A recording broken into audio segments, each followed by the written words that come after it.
If you want your AI images to look more cinematic and film-like, here's how to use Artlist Original 1.0 for classic professional quality AI art in Artlist AI. First, open Artlist AI and go to the AI image generator. Next, click the Model drop-down menu at the top of the screen. Scroll through the list and select Artlist Original 1.0, which is Artlist's in-house model trained on cinematic footage for more realistic, film-style visuals. After selecting it, choose a style preset like cinematic for movie-like lighting, indie for artistic tones, or commercial for clean advertising visuals. Now, enter your prompt. Keep it descriptive. Include details like camera angle, lighting, mood, and environment to guide the AI toward a classic cinematic look.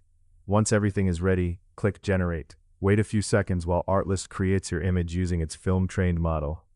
Finally, preview the result and download it if you're happy with the classic cinematic style.